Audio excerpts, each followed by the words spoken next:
Welcome to all of you in this YouTube channel of GATE classes, which is a great initiative of the TQ faculty.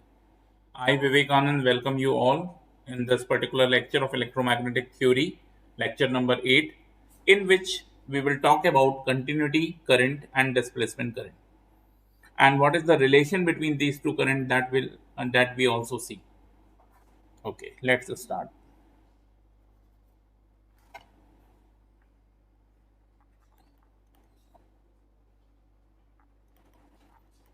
Continuity current. When we talk about the continuity current, that current is represented by basically current due to the electron in any particular conductor. So current density I can represent by J. J is equals to di over ds, current per unit area, limit ds tends to 0. And if I can write also J dot ds is equals to di, and if I integrate on both the sides, basically I can get J dot ds is equals to I. This is nothing but the continuity current. J dot ds is equals to I. Now this current can also be defined as the rate of change of charge, and that charge exists by the existing by the electrons. So it is a negative charge, basically 1.6 into 10 to the power minus 19. So I is equals to minus of dq by dt. But as we know, charge is defined as the integral of the volume charge density. How can we say that? Because the volume charge density is nothing but charge per unit volume, that is simply dq by dv, and limit dv tends to 0. So rho v is equals to limit dv tends to 0 dq by dv. So dv is equals to rho v dv, and if I integrate on both the sides, I can write q is equals to uh, sorry, I have to make the integration sign over here. Q is equals to integral rho v dv. Okay. Okay. So this is the definition of charge. With the help of this definition, what I can write, I is equals to minus of d by dt, and in place of this charge, I can write integral rho v dv. Then further I can write I is equals to d by dt को अंदर ले लेते हैं तो minus integral del rho v by del t dv. Okay, this is equation number 1 and this is equation number 2.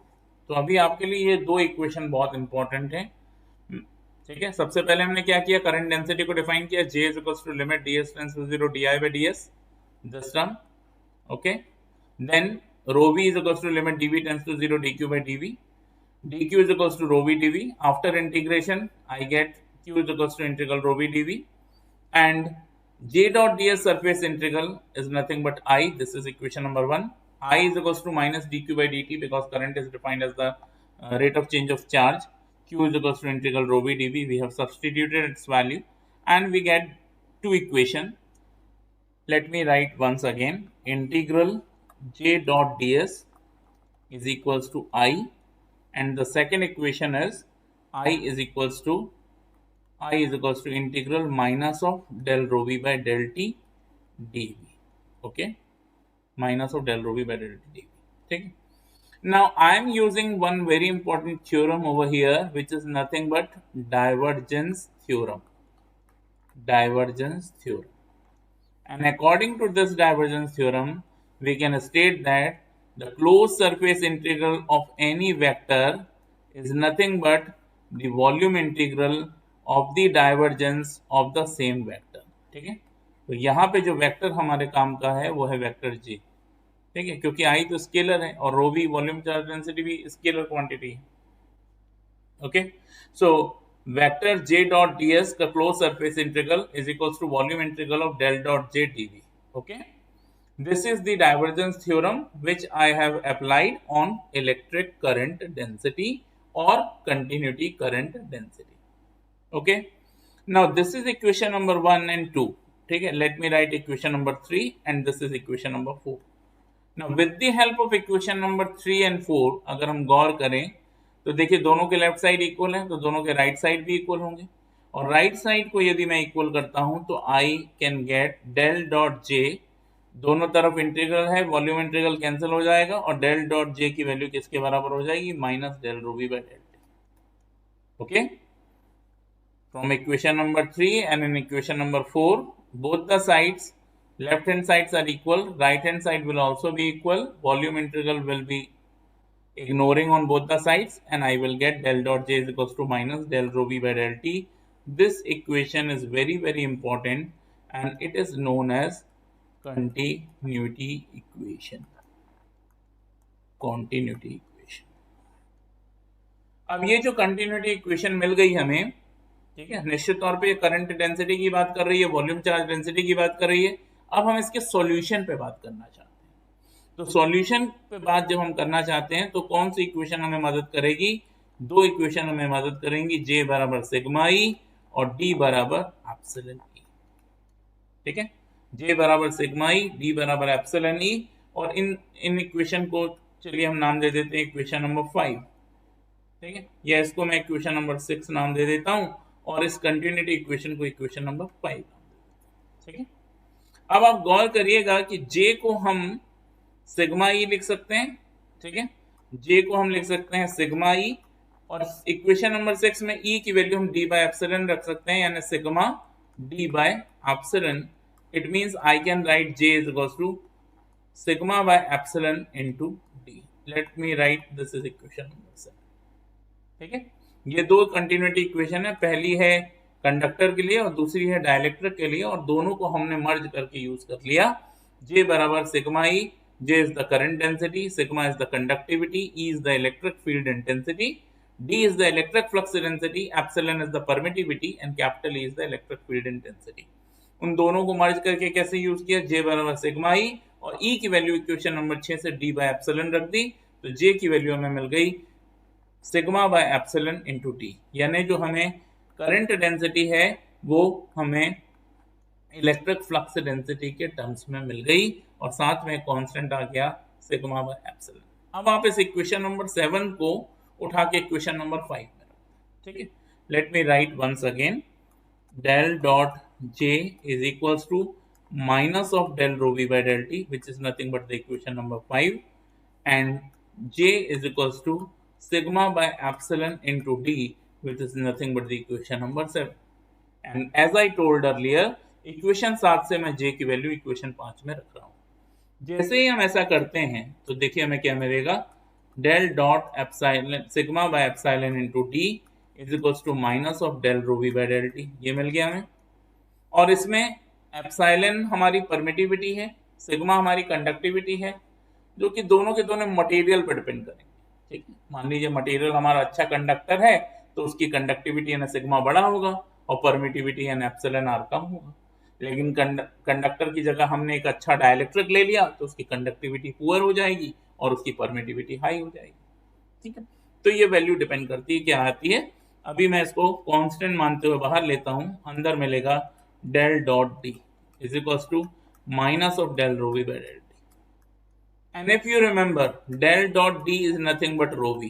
अगर मैं आपसे जानना चाहूँ ये इक्वेशन कौन सी है, if you exactly remember, this is nothing but the point form or differential form of Gauss law. ठीक है, हमने गॉस लॉ पढ़ा था, गॉस डाइवर्जेंस थ्योरम पढ़ा था. ये पॉइंट फॉर्म और differential form of Gauss law है, इक्वेशन नंबर 8 से हमें मिल गया. ठीक है, let me write this is 7a. ठीक है, क्योंकि 8 के ऊपर तो 9 नहीं कह सकता ना मैं, तो 7a कह दिया. अब इक्वेशन 8 से डेल डॉट डी की वैल्यू रो वी मैं 7a में डाल देता हूं.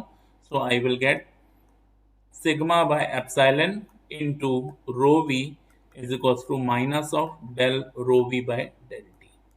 Okay, if I rewrite this equation, ठीक है, दोनों को राइट में ले आता हूं, तो del rho V by del T plus sigma by epsilon into rho V is equals to 0.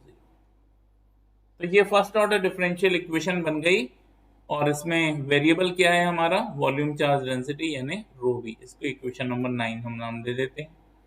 अब इसके सॉल्यूशन पे हम बात करना चाहते हैं, तो सॉल्यूशन के लिए तो ऊपर वाला ही ठीक था.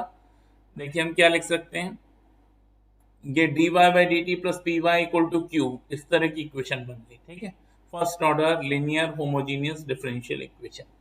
What I told, first order linear homogeneous differential equation, short में लिख दिया, first order linear homogeneous differential equation. अब इसका सॉल्यूशन यदि प्राप्त करना है तो हम क्या लिखेंगे, del rho V by rho V is equal to minus of sigma by epsilon del T. Okay, और दोनों साइड को हम इंटीग्रेट करेंगे। तो आइए इसको कंटिन्यू करता हूं मैं। Integration del rho V by rho V is equal to integral minus of sigma by epsilon del T. Okay, तो rho V by rho V का integral, del rho V by rho V का integral क्या होगा, log of rho V to the base E is equal to minus of sigma by epsilon into T plus constant K. So what I can write in place of rho v? Rho v is equals to e to the power minus of sigma by epsilon into t plus constant k, ये पूरा bracket में, ठीक है। So what I can write, rho v is equals to e to the power k into e to the power minus of sigma by epsilon into t। k एक constant है और exponential constant मतलब exponent e तो एक constant है जिसकी value 2.1 2.7 1828 1828 इस तरह से होती है।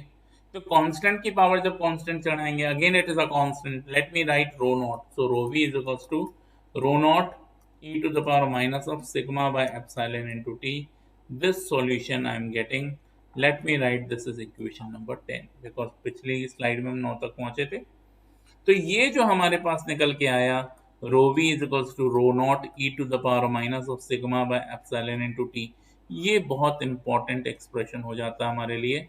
And what is this, this is nothing but solution of continuity equation. ये जो कंटिन्यूटी इक्वेशन उसका सॉल्यूशन हमारे पास आ गया, ठीक है। तो ये रो वी किसका फंक्शन है, टाइम का, क्योंकि आप देखिए e की power minus sigma by epsilon into T आ रहा है। तो जैसे ही हम इसका ग्राफ पढ़ेंगे तो ये ग्राफ जाएगा एक्सपोनेंशियली डिके, ठीक है, ग्राफ जाएगा एक्सपोनेंशियली डिके, जो कि y एक्सिस को तो टच करेगा मगर x एक्सिस को टच नहीं करेगा। क्योंकि यहाँ पे क्यों टच करेगा ये, क्योंकि जैसे ही t बराबर 0 हम यहाँ पे रखते हैं तो e की पावर 0 क्या मिलेगा मुझे, 1, रो वी बराबर रो नॉट, यानी यहाँ पे हमारी वैल्यू क्या हो गई, रो नॉट। और जैसे जैसे टाइम हमारा बढ़ता चला जाएगा, वॉल्यूम चार्ज डेंसिटी हमारी डिके होती चली जाएगी, यानी घटती चली जाएगी। यानी हम ये कह सकते हैं कि कंटिन्यूटी इक्वेशन का जो सॉल्यूशन है वो हमें इस मोड पे लाता है कि जैसे जैसे समय बढ़ता है वैसे वैसे वॉल्यूम चार्ज डेंसिटी की वैल्यू कम होने लगती है। t बराबर 0 पे इनिशियल वॉल्यूम चार्ज डेंसिटी जो है वो मैक्सिमम होती है, उसके बाद टाइम बढ़ता तो ये कम होती चली जाती है, ठीक है। अब आप कल्पना कीजिए कि मान लीजिए हमारा टाइम जो है वो t बराबर एप्सिलॉन बाय सिग्मा है। तो जो ही हम t बराबर एप्सिलॉन बाय सिग्मा यहाँ रखेंगे तो रो वी की वैल्यू हमें क्या मिलेगी, rho naught e to the power minus 1 and rho V is equals to e to the power minus 1 upon e, यानी 0.368 रो नॉट, ठीक है। I can also write this is nothing but rho V is equals to 36.8% of maximum volume charge density which is nothing but rho naught. तो जैसे जैसे हम देखते हैं कि यहाँ पे जा रहे हैं हम, वॉल्यूम चार्ज डेंसिटी कम होती चली जा रही है। एक पर्टिकुलर पॉइंट पे आप आएंगे, मान लीजिए ये पॉइंट है, ठीक है। तो इस पॉइंट से यदि हम परपेंडिकुलर ड्रॉ करते हैं तो यहाँ पे हमें वैल्यू मिल रही है 0.368 रो नॉट। और इस समय टी क्या है हमारा, टी है हमारा एप्सिलॉन बाय सिग्मा। और इस समय का नाम ही जो हमने दिया है, ये जो टाइम है ना, this time is called relaxation time, ठीक है। यानी how can you define the relaxation time of a conductor और relaxation time of a dielectric, it is nothing but the time at which volume charge density becomes 36.8% of the initial volume charge density। और I can say that 1 से ये 0.368 हो गई, यानी decay कितने percent का हुआ, 63.2%, 0.632 का डिके आया। यानी हम ये भी कह सकते हैं कि वो समय जिस पे वॉल्यूम चार्ज डेंसिटी में 63.2% का डिके हो जाएगा और बचेगा 36.8% वॉल्यूम चार्ज डेंसिटी, वो समय ही रिलैक्सेशन टाइम। और वो रिलैक्सेशन टाइम हमारा क्या आ गया, एप्सिलॉन बाय सिग्मा, ठीक है। अब एक कंपैरिजन में और आपसे करना चाहता हूं, मान लीजिए हमारे पास वॉल्यूम चार्ज डेंसिटी के दो ग्राफ दिए हुए हैं, एक इस तरह से है और एक इस तरह से, ठीक है। ये भी आगे जाएगा, मतलब कम होगा। अब हमें बताना है, मान लीजिए ये मटेरियल 1 है M1 और ये मटेरियल 2 है M2, ठीक है। And we want to compare कि इसमें से कौन अच्छा कंडक्टर। तो हम क्या करेंगे, ये हमारी volume charge density rho V और ये हमारा टाइम है टी। अब चूंकि इन दोनों की मैक्सिमम वैल्यू फिक्स है तो इसकी 36.8% वैल्यू भी एक फिक्स हो गई, यहाँ पे मान लीजिए आगे 0.368 ऑफ रो वी। इससे हमने डाला परपेंडिकुलर, और जैसे हमने इसे परपेंडिकुलर डाला तो हमें दो पॉइंट ऑफ इंटरसेक्शन मिल गए। इससे हमने यहाँ पे एक्स एक्सिस में परपेंडिकुलर डाला और दूसरे पॉइंट से भी एक्स एक्सिस में परपेंडिकुलर डाला। और पिछली स्लाइड से हमें जो ज्ञान प्राप्त हुआ उसके बेस पे हम क्या कह सकते हैं कि वॉल्यूम चार्ज डेंसिटी का जो ग्राफ है, जो प्रोफाइल है, वो जो हमें पॉइंट ऑफ इंटरसेक्शन देता है उससे जब हम परपेंडिकुलर एक्स एक्सिस पे डालते हैं तो रिलैक्सेशन टाइम टी मिलता है। तो यहाँ रिलैक्सेशन टाइम लेट से TR1 और यहाँ रिलैक्सेशन टाइम लेट से TR2, ये मिल गया। और TR रिलैक्सेशन टाइम कैसे डिफाइन है, epsilon by sigma, epsilon by sigma, ठीक है। तो इसका मतलब TR1 बराबर हो गया मान लीजिए एप्सिलॉन 1 बाय सिग्मा 1 और TR2 बराबर हो गया क्या, एप्सिलॉन 2 बाय सिग्मा 2। अब अगर दोनों की परमिटिविटी पता है तो हम कंडक्टिविटी कंपेयर कर सकते हैं।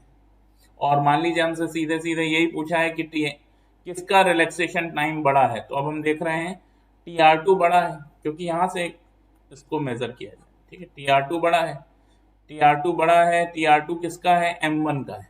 तो मैं एक काम करता हूँ, इसका नंबर बदल देता हूँ ताकि मटेरियल 1 का TR1 रहे, मटेरियल 1 का TR1 हो जाए ये, ठीक है, और मटेरियल 2 के लिए TR2 हो जाए।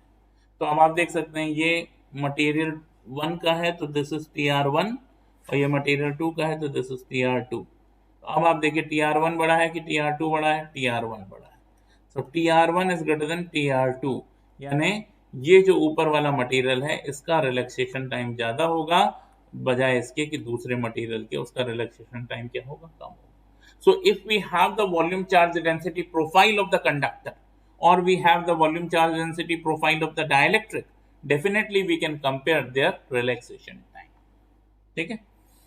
और वैसे रिलैक्सेशन टाइम आप देख चुके हैं, TR बराबर क्या है, एप्सिलॉन बाय सिग्मा। इसको हम और लिखेंगे तो क्या लिख सकते हैं, epsilon not epsilon R by sigma, क्योंकि सिग्मा तो एब्सोल्यूट है, उसमें कोई रिलेटिव वैल्यू होती नहीं है।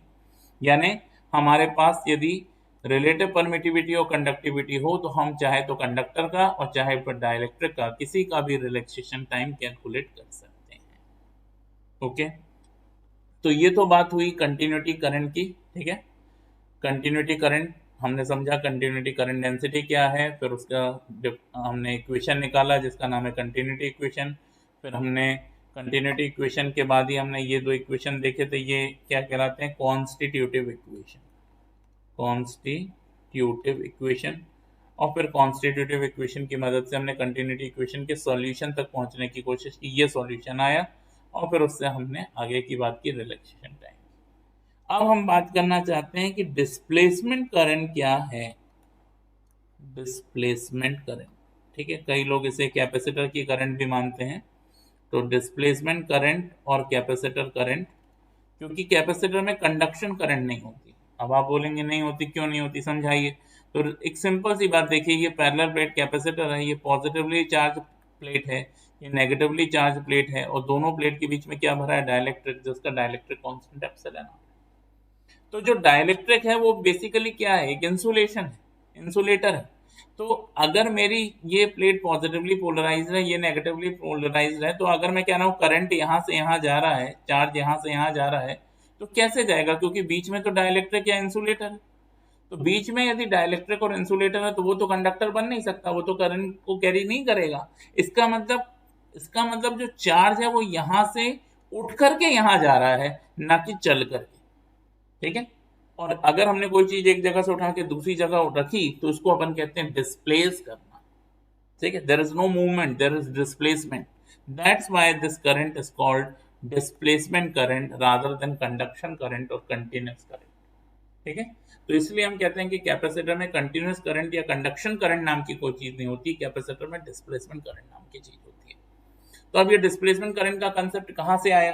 पहली बात तो ये कंसेप्ट दिया मैक्सवेल ने, ठीक है, ये कंसेप्ट किसने दिया? मैक्सवेल ने। और मैक्सवेल ने एम्पियर की थ्योरी को गलत साबित करते हुए इस कंसेप्ट को इजाद किया था, ठीक है। तो अब देखिए एम्पियर की थ्योरी क्या थी, हमने एम्पियर सर्किट लॉ पिछले लेक्चर में बताया आपको डिटेल में, पॉइंट फॉर्म, इंटीग्रल फॉर्म सब हमने डिस्कस किया। तो point form of Ampere circuit law हमारे पास था डेल क्रॉस एच बराबर J. This is nothing but Ampere circuit law, Ampere circuit law. So according to Ampere circuit law, we know that del cross H is equals to J, मतलब current density vector जो है उसका curl जो है वो current density, sorry, magnetic field intensity vector जो H है इसका कर्ल करंट डेंसिटी वेक्टर के बराबर होता है, ठीक है। Curl of the magnetic field intensity is nothing but the current density, this is called ampere circuit law. और इसी का इंटीग्रल फॉर्म जब हमने पढ़ा था तो हमने पढ़ा था H डॉट dl बराबर I, which is also equal to J dot ds, ठीक है।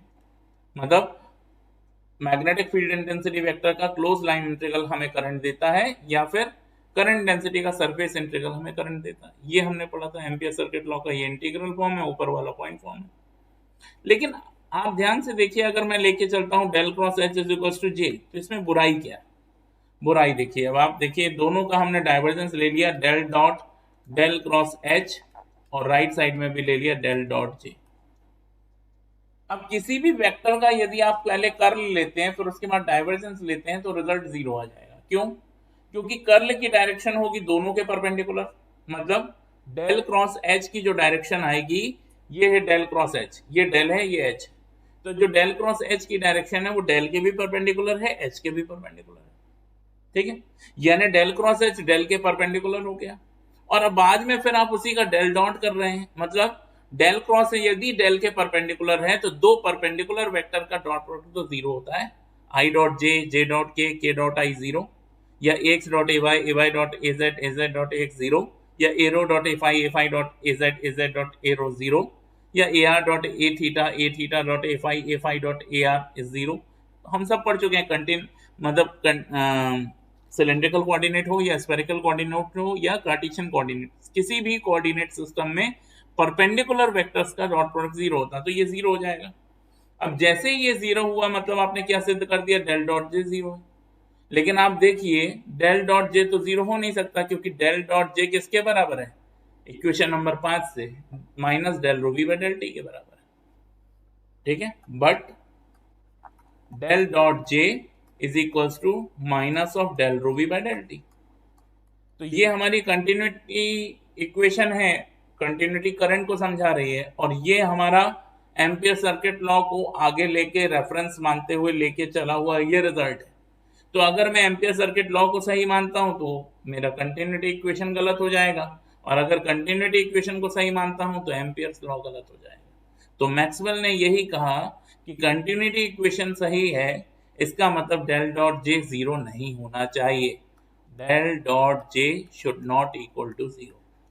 और ये अगर जीरो नहीं होगा मतलब ये जीरो नहीं होगा ऊपर वाला, मतलब ये जीरो नहीं, मतलब ये गलत है तो ये गलत है तो ये गलत है, मतलब डेल क्रॉस एच बराबर जे, ठीक है, ये इक्वेशन ही गलत है। तो मैक्सवेल ने ये प्रूफ कर दिया कि एम्पियर्स का जो लॉ है, एम्पियर सर्किट लॉ, वो गलत है। गलत मतलब अधूरा है, पूरी तरह से गलत नहीं है, अधूरा है। तो लोगों ने कहा कि भाई अगर ये अधूरा है तो पूरा करिए इसे। कैसे पूरा करेंगे? डेल क्रॉस एच बराबर जे। तो फिर मैक्सवेल ने कहा कि होना चाहिए, ये गलत है, होना क्या चाहिए? डेल क्रॉस एच बराबर जे प्लस जे डी, ठीक है, जे प्लस जे डी। तो डेल क्रॉस एच क्या है? हमारा मैग्नेटिक फील्ड इंटेंसिटी का cross product, magnetic field intensity का कर्ल, और बराबर किसके आ गया? जे प्लस जे डी। ये जे कौन सा है? Conduction current density, continuous current density या कंटिन्यूस कंडक्शन करंट डेंसिटी, और ये जे डी डिस्प्लेसमेंट करंट डेंसिटी। तो अब लोगों ने बोला अगर आप ऐसा मानते हैं कि डिस्प्लेसमेंट करंट डेंसिटी नाम की कोई चीज एग्जिस्ट करती है तो you have to explain, you have to give the reason for that कि डिस्प्लेसमेंट करंट डेंसिटी आखिर है क्या। तो आइए पुनः हम इसका डाइवर्जेंस लेते हैं, जो कि हम बता रहे हैं लेकिन मैक्सवेल ने किया था सबसे पहले। del cross H is equals to del dot JC plus del dot JD. अब ये बात तो सार्वभौमिक सत्य है कि किसी भी वेक्टर का कर्ल लेने के बाद यदि हम उसका डाइवर्जेंस लेंगे तो रिजल्ट हमारा जीरो आएगा, तो this will be zero. Then I can write del dot JC plus del dot JD.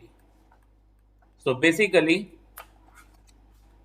I can say that the divergence of the conduction current density and summation with the divergence of the displacement current density is zero. With the help of this, what I can write del dot JD is equals to minus of del dot JC. And with reference from the conduction current density and continuity equation principle, we know that from the previous slide that del dot J is equals to minus del rho V by del T. So I can substitute its value over here. So this will become del dot JD is equals to minus del rho V by del T, which is nothing but the first time derivative of the volume charge density. And if we take this as a reference, then I can conclude here del dot JD is equals to del rho V by del T. So we can say that the divergence of the displacement current density is nothing but the first time derivative of the volume charge density for any conductor or dielectric. So with the help of this,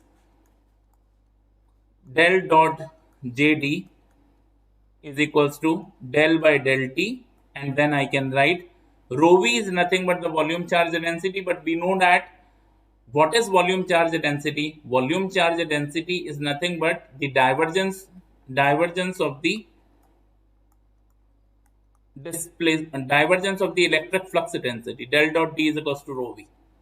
Okay, this we know. Del dot D is equals to rho V. So I can substitute its value over here. Del dot JD is equals to del by del T into del dot D. Okay, then what I can this is, you can say that this is the first Maxwell equation as well as the point form of the Gauss law. First Maxwell equation or point form of the Gauss law. Okay, so with the help of this, what we can write del dot JD is equals to del dot del D by del T. Del dot del D by del T. Okay, so if I ignore the divergence on both the sides of the equation, then I can write del JD is equals to del D by del T. JD is equals to del D by del T. Now this is nothing but the displacement current density, a very very important conclusion from the point of view of Maxwell's theory.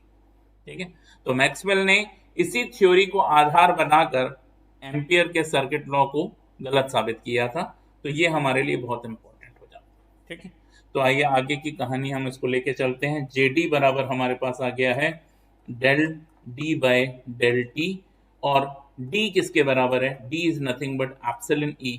So I can write here JD is equals to del by del T of epsilon E. Then I can definitely write this JD is equals to epsilon del E by del T. Okay, so this is nothing but the displacement current density what we are achieving. This JD is equals to epsilon del E by del T, displacement current density.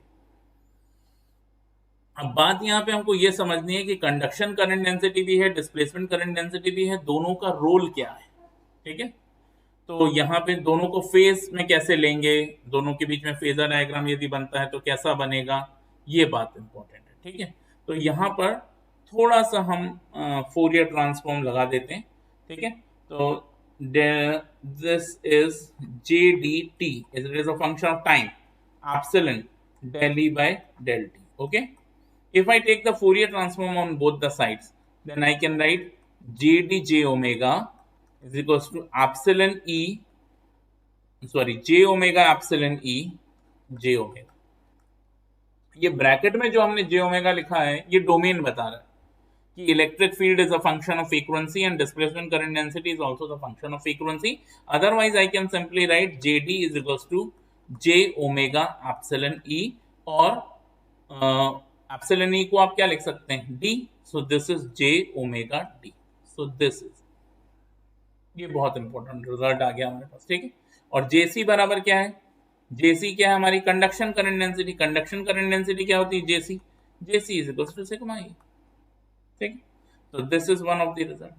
तो अब आप देखिए displacement current density में vector J आ रहा है, ठीक है, लेकिन डिस्प्लेसमेंट कंडक्शन करंट डेंसिटी में J नहीं आ रहा। तो JD को यदि मैं लिखता हूं then I can write omega omega epsilon E angle 90 degree. J का एंगल 90 होता है, J ऑपरेटर। और JC को यदि मैं लिखता हूं तो JC को मैं क्या लिखूंगा, E सिग्मा E, और इसका एंगल क्या होगा 0। इसका मतलब JC और JD का आपस में एंगल कितना हो गया 90 degree. They are perpendicular with each other, they are mutually perpendicular JC and JD।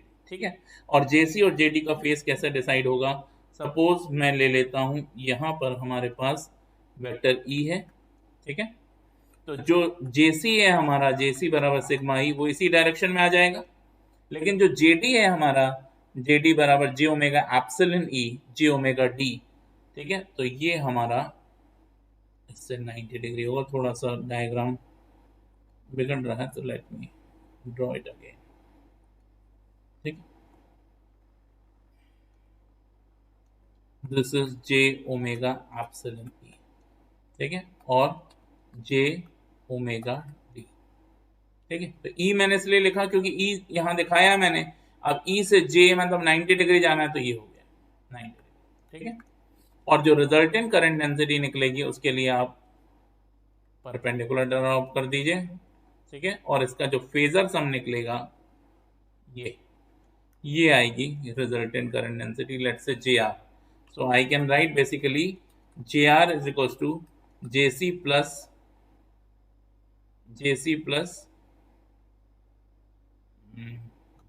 JD phasor sum, okay, but when I put this value, this is sigma E plus J omega epsilon E